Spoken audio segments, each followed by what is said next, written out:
this is where everybody knows me. Everybody here knows me. Everybody understands my situation. It's been a long life for me. Yeah. And my boss has been an excellent person for me. That's great. And he started me here. Good. That's great. I'm glad he pointed you here. Yeah, he really put me here. He started me here. Yep. And do you come in, you have a coffee and a snack? And yeah. See some people you know.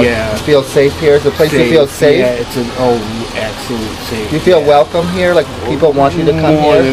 People look for me here. They look for you here. Yeah, they look for me to make sure. Yeah, good. So you look out for each other. For each other, right. Yeah. So if this wasn't open in the afternoons, what would that mean for you? I don't know. Would it be harder for you because you just wouldn't know where to go? Or because the shelter's closing and things like that, it's really getting tough out here for people. You know, I'm disabled, so I can't work. Yeah. And, you know, because the shelter's closing, I mean, the day center's closing 2 days a week. Right. So now we're going to be serving lunches here on Thursday. We'll have lunches here on Tuesdays when they're closed. Right. And now we're going to have lunches here on Thursdays. My friend's going to come in and make meatball subs for you guys. Really? So you'll have a lunch on Thursday. Right. So we'll try to look out for you. And right. Yeah. It's a big help for everybody. I know that. Good. And you know, like I say, everybody knows me. Everybody understands the situation I've been in. You think that's important? I really think it's important for a lot of reasons. I mean,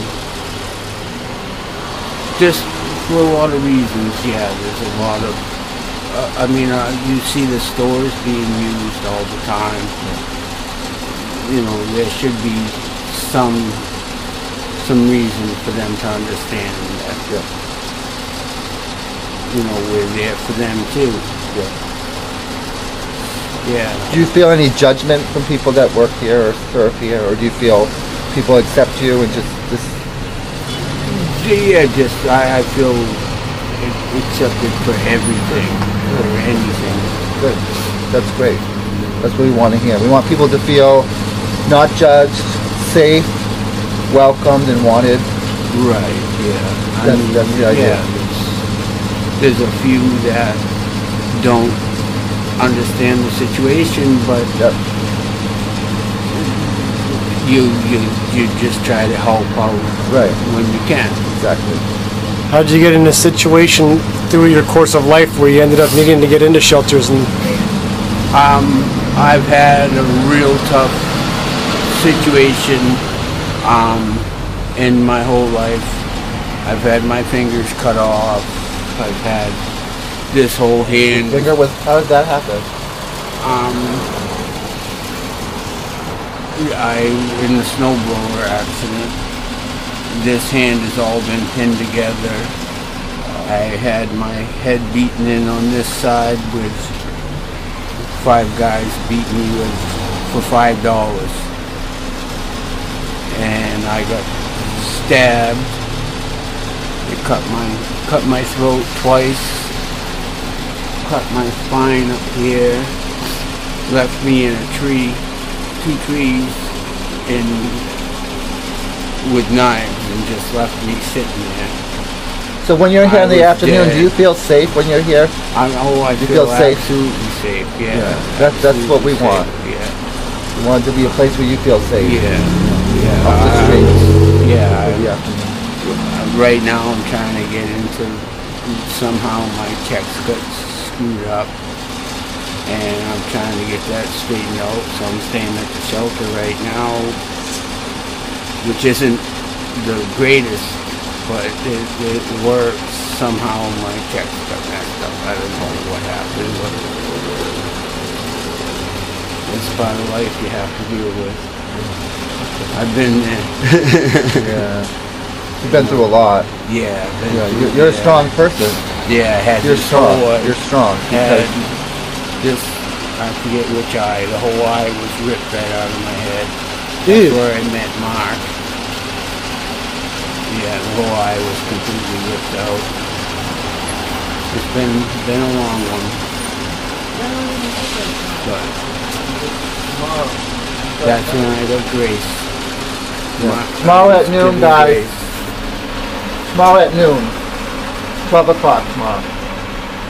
So that really helped, is getting grace. Getting grace does help. Yeah, it does. Exactly. Yeah.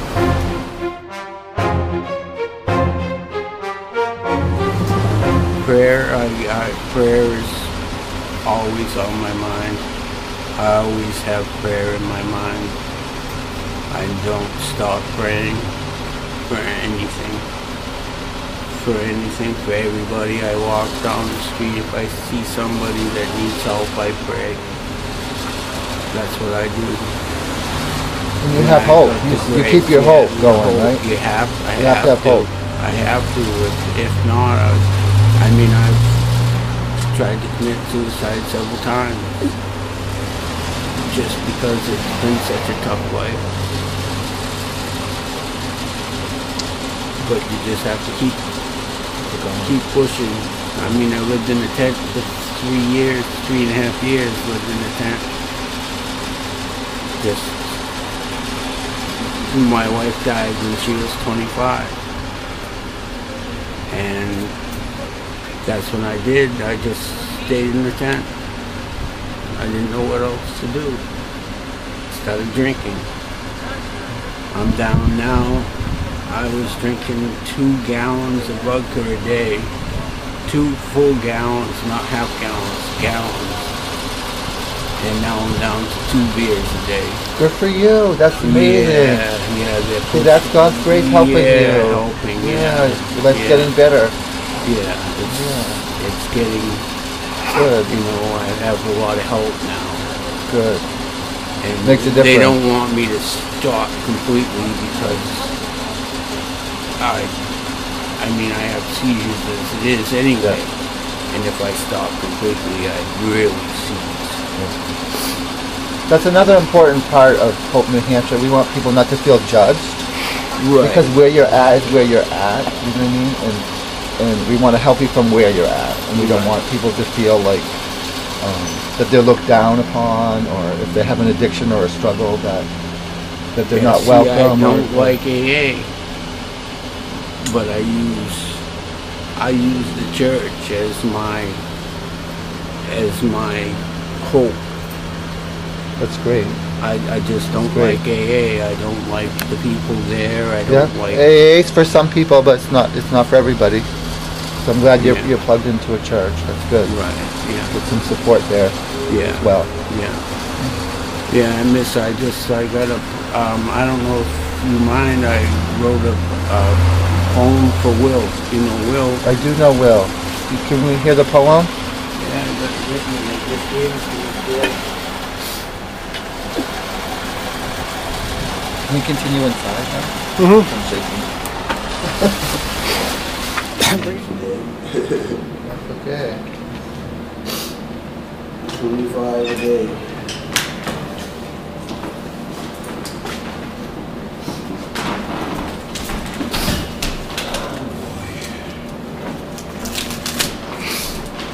This is the original, and this is what they wrote. You want to read it? You want to read it? No. You want me to read it? Yeah. I can't see that well. I have double vision. Okay. You want to hold this? This is his friend Will. Will gave up on life, and Will actually took his life, but he was a help to you, wasn't he? Yes, he was a help to you. He was the man that brought me to this. Will's the man who brought him to get some help here with 1269 Hope, New Hampshire. And he wrote a prayer for Will, a poem, and I'm going to read that now. Prayer, Lord, love us all. Dear Lord, give us the strength for having the time we need with you to help the good people survive. the poor times we face every day. The Lord will always love us. Your time will give us the grace we should all be looking for. God bless us all. Amen. This is dedicated to Will. You have me on your thoughts every day. Your brother, T-Money. T-Money. It's beautiful, T-Money. Oh, it's written here too. Yeah. Yeah, on both sides. It's written in November 2014. That's beautiful. Thank you for sharing that. Can I keep this? Or do you have I'll make a one? copy. We'll make a copy.